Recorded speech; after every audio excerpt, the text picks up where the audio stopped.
మనము నిర్గమాకాండము 10 ఆజ్ఞల్లో దేవుడు నిర్గమాకాండంలో ఇజ్రాయేల్‌కి ఇచ్చిన 10 ఆజ్ఞల్లో ధ్యానించున్న వారుగా ఉన్నాము కదా! అయితే ఈ రోజున మనం 8వ ఆజ్ఞ ఏమైందో 7వ ఆజ్ఞ ఏదైందో చూద్దాం. నిర్గమాకాండము 20వ అధ్యాయము 15వ వచనం చూసినట్లయితే దొంగలిడకూడదు. మళ్ళీ చదువుతున్నాను. దొంగలిడకూడదు. అయితే మనం ముందుగా చెప్పుకున్నాం కదా, దేవుడు మనిషికి 6 ఆజ్ఞలు ఇస్తే ప్రథమముగా మొదటి ఉన్న 4 ఆజ్ఞలు దేవునికి సంబంధించిన ఆజ్ఞలు అని చెప్పుకున్నాం కదా. అయితే మనిషికి సంబంధించిన ఆజ్ఞలలో దేవుడు మొదటి ఆజ్ఞగా చేయవలసింది ఏంటో చెప్పారు. నీ తల్లిని తండ్రిని సన్మానించండి అని చేయవలసిన ఆజ్ఞగా మనకు చెప్పి ఉన్నారు. 2, 3 ఆజ్ఞల్లో నిన్న ధ్యానించి ఉన్నాం కదా. వ్యభిచరింపకూడదు, ఈ పని మీరు చేయకూడదు అని దేవుడు చెప్పి ఉన్నవారే ఉన్నారు. ఈ రోజున మనుషులకు ఇచ్చిన ఆజ్ఞల్లో 3వ ఆజ్ఞగా మనం చూసినట్లయితే నిర్గమాకాండము 20వ అధ్యాయం 15వ వచనం దొంగలిడకూడదు. అయితే మనము ఏదైనా ఒక విషయాన్ని కీన్గా ఈ విషయం మనం చెయ్యాలా వద్దా అని ఎప్పుడు మనకి అర్థమవుతుంది అంటే, ఆ యొక్క పర్టికులర్ థింగ్ని మనం కీన్గా అబ్జర్వ్ చేసినప్పుడు, దాని గురించి మనకి పూర్తి అవగాహన కలిగి ఉన్నప్పుడు, ఇది మంచి విషయమా లేదా చెడు విషయమా, ఇది చేస్తే మనకి లాభకరమా లేదా నష్టకరమా అనే ఒక ఐడియాలజీ అంటూ మనకు బిల్డ్ అవుతుందన్నమాట. అలాగా ఈ దొంగలించకూడదు అనే అంశము ఖచ్చితంగా చెడ్డ విషయమే అయింది. కానీ మనము దొంగలించడం అనగానే ఒక స్ట్రైట్ పాయింట్ ఆఫ్ వ్యూలోనే చూస్తాం. దొంగలించడం అంటే ఒకరి దగ్గర నుంచి వారి పర్మిషన్ లేకుండా మన ఆశ కొలిది వాళ్ళ దగ్గర ఉన్న వస్తువుల్ని మనం తీసుకోవడం, ఇది దొంగలించడంగా పరిగణిస్తున్నాం. కానీ ఈ స్ట్రైట్ ఫార్వర్డ్ వే మాత్రమే కాకుండా ఇంకా అనేకమైన విషయాలు దొంగలించడం అనే కేటగిరీలోకి వస్తున్నాయి. అవన్నీ కూడా ఏంటో ఒకసారి మనం క్లుప్తంగా ధ్యానించుకుందాం. అయితే ఇక్కడ తండ్రి దేవజనులు దేవదాసయ్య గారు ఒక మాట చెప్పి ఉన్నారు కదా. అది ఏంటంటే, పాపమని తెలియని పాపములు ఎన్నెన్నో అని చెప్పి ఉన్నారు దైవజనులు. నిజంగా కదా, మనకి ఈ విషయం చేస్తే పాపము లేదా ఇది తప్పు అని తెలియని ఎన్నెన్నో తప్పులు చేసేస్తూ ఉంటాం. అలాగే ఈ రోజున దొంగతనం తప్పు అని తెలిసినా కూడా చేస్తున్న సందర్భాలు కొన్ని సిచ్యువేషన్స్లో ఉన్నాయేమో. ఇది దొంగతనం అని తెలియకుండా చేస్తున్న సిచ్యువేషన్స్ కూడా మనకి ఈ రోజున అరైవ్ అవుతున్నాయేమో. కాబట్టి ఈ రోజున ఈ విషయం గురించి క్లుప్తంగా ఒక 6 అంశంలో చూద్దాం. 6 విషయాల్లో మనం చూద్దాం. మొదటిగా ఆమోసు 8వ అధ్యాయము 5వ వచనంలో చూసినట్లయితే, ఇక్కడ ఈ వచనంలో మనకు కనబడుద్ది, ఒక వ్యాపారి కస్టమర్ని మోసం చేయడం కనిపిస్తుంది అనమాట.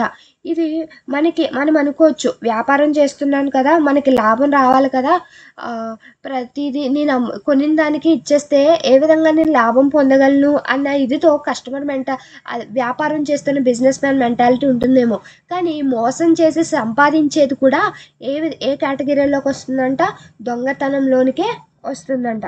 ఈ రోజున మనం చూసినట్లయితే చాలా హాస్పిటల్స్, ప్రతి ఒక్క హాస్పిటల్ మనకు ఈవెన్ చిన్న అనారోగ్యంతో వెళ్ళా కానీ నెంబర్ ఆఫ్ టెస్ట్ చేస్తున్నారు. అవన్నీ కూడా అన్నెసరీ థింగ్స్, అవసరమే లేదు. అయినప్పటికీ వాళ్ళకి కావాల్సింది మేజర్ థింగ్ మనీ నిమిత్తము వాళ్ళు అవసరం ఉన్న టెస్టులు, అవసరం లేని టెస్టులు కూడా కలిపి అనేకమైనవి చేయిస్తున్నారు. మనం ఏం చేస్తాం, ఓకే డాక్టర్ చెప్పారు కదా, అవసరమేమో అనుకుని మనం అన్నీ చేయించుకునే వారుగా ఉంటున్నవి. ఇక్కడ వాళ్ళ యొక్క మెంటాలిటీ, ఇంటెన్షన్ ఏమైంది, వాళ్ళు గెయిన్ చేసుకోవాలి, ఆ హాస్పిటల్ని రన్ చేయాలి, ఈ విధంగా వాళ్ళ మెంటాలిటీ నడుస్తుంది. ఇటువంటి మోసకరమైన విషయాలన్నీ కూడా ఎందులోకి వస్తున్నాయంట? దొంగతనంలోనికే వస్తున్నాయంట. రెండవదిగా మనం చూసినట్లయితే ఉద్యోగంలో చాలామంది ఆయా ఆఫీసెస్లో వర్క్ చేస్తూ ఉంటారు. వాళ్ళు వర్క్ చేస్తున్న ఫీల్డ్లో కొన్ని వస్తువులు చూడంగానే వాళ్ళకి చాలా బాగా నచ్చుతాయి. అబ్బా ఇది వాళ్ళకి ఏమనిపిస్తుంది, ఒక ఆశ పుడుతుంది, ఇది నాకు కావాలి, ఇది నా దగ్గర ఉంటే బాగుండు అని. వాళ్ళు వెంటనే ఏం చేస్తారు, నేను వర్క్ చేస్తున్న ఆఫీసే కదా, పర్వాలేదులే అనేసి అది తీసుకుని వెళ్ళిపోవడం చూస్తుంటాం మనం సమ్ సిచ్యువేషన్స్లో. అది కూడా ఒక దొంగతనం లెక్కలోనికే వస్తుందని చెప్తారు. ఇంకా చూసినట్లయితే కొంతమంది ఎంప్లాయీస్ వాళ్ళు ఆఫీస్కి వచ్చే టైం చాలా లేటుగా వస్తారు.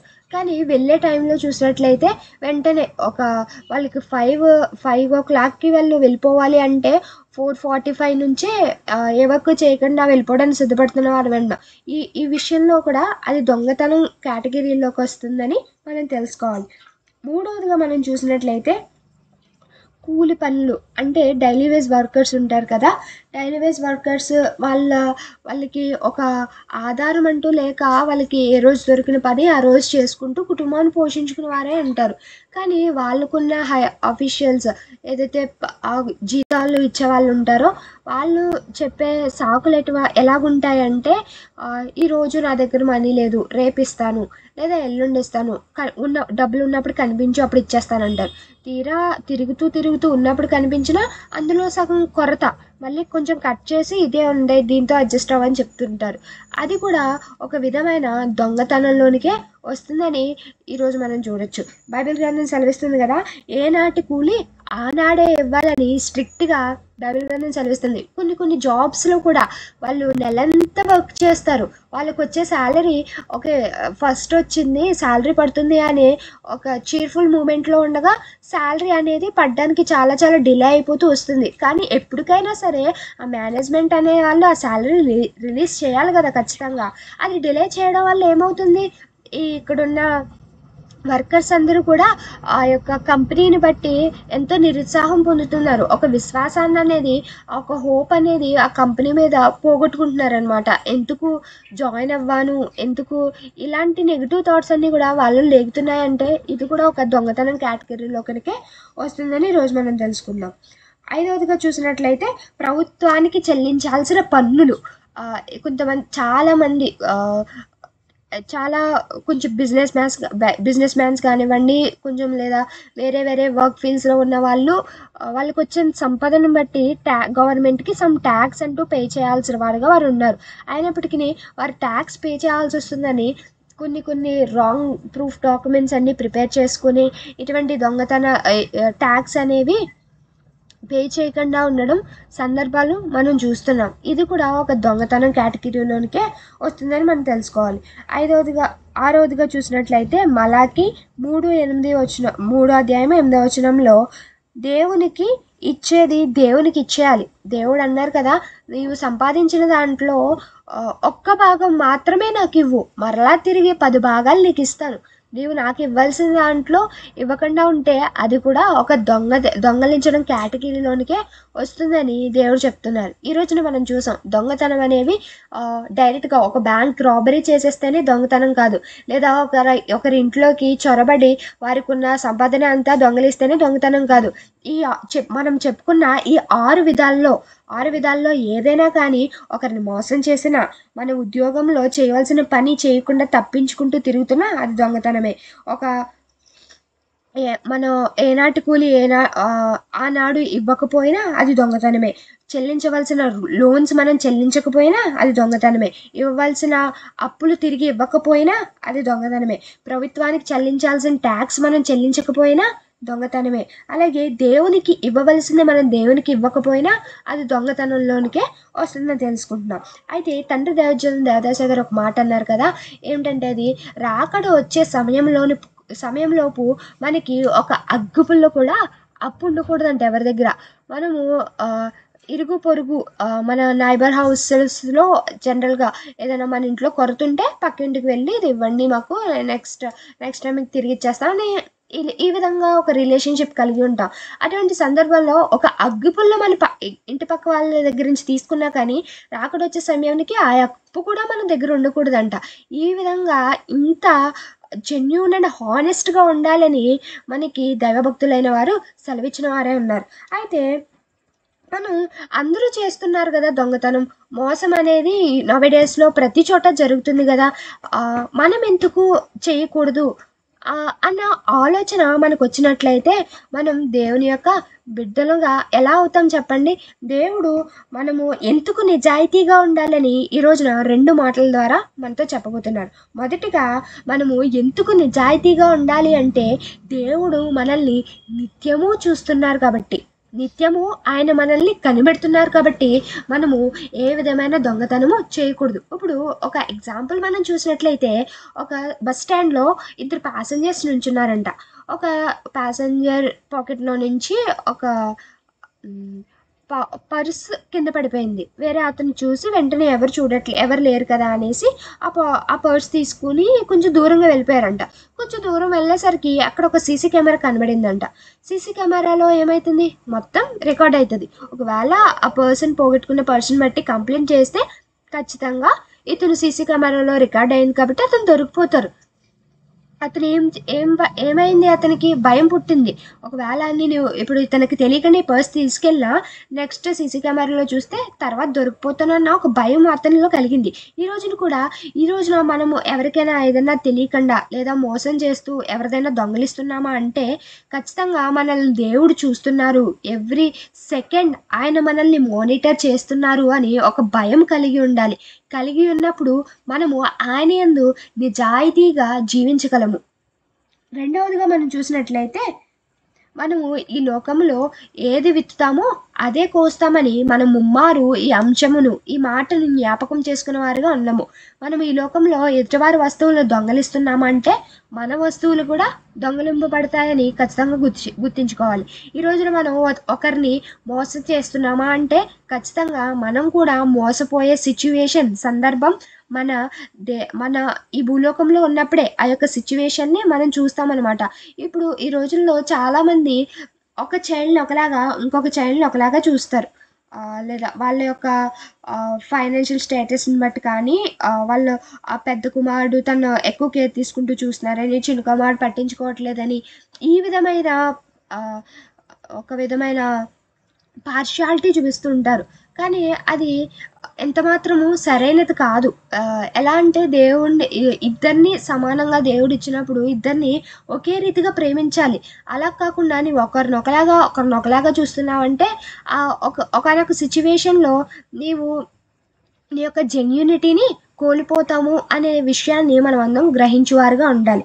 అయితే ఈ యొక్క దొంగలించాలి అనే ఆశ ఒక మానవునికి ఎందుకు పుడుతుంది అని మనం చూసినట్లయితే గ్రీడీ దురాశ అనమాట. ఉన్నదాంతో సరిపెట్టుకోలేకపోతున్నారు ఈరోజు మానవులు. మన పక్కింటి వాళ్ళకి ఫ్రిడ్జ్ ఉందని, లేదా వాళ్ళకి ఏసీ ఉందని, లేదా వాళ్ళకి కూలర్ ఉందని, మనకి లేదని ఒక విధమైన దురాశ కలుగుతుందనమాట. వాళ్ళకుంది మనకు కూడా ఉంటే బావుండు కదా అని ఈజీగా ఎక్కడైతే మనీ వచ్చేస్తుందో ఆవేశగుండా వెళ్ళిపోతూ అనవసరమైన దొంగతనములన్నీ కూడా చేయడం మనం చూస్తున్నాం. రెండవదిగా చూసినట్లయితే లేజినెస్ వల్ల దొంగతనాలనేవి ఈ రోజుల్లో మానవులు చేస్తున్నవారుగా ఉన్నారు.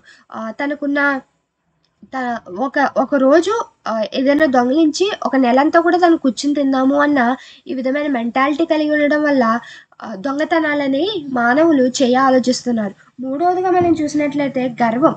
ఆహ్, నా పక్కింటి వాళ్ళకంటే నాకు ఎక్కువుండాలి. నా నా సహోదరుల కంటే లేదా నా రిలేటివ్స్‌లో అందరికంటే నేను ఎక్కువ హై స్టేజ్‌లో ఉండాలి. హై లెవెల్‌లో ఉండాలి. ఈ విధమైన గర్వం కోరుకుంటూ నేటి దినముల్లో మానవులైన వారు దొంగలించడం మనం చూస్తున్నాం. కానీ బైబిల్ గ్రంథం సెలవిస్తుంది కదా! ఒక ఆజ్ఞగా నీవు ఈ విషయం చేయవద్దు. నీవు దొంగలించవద్దు.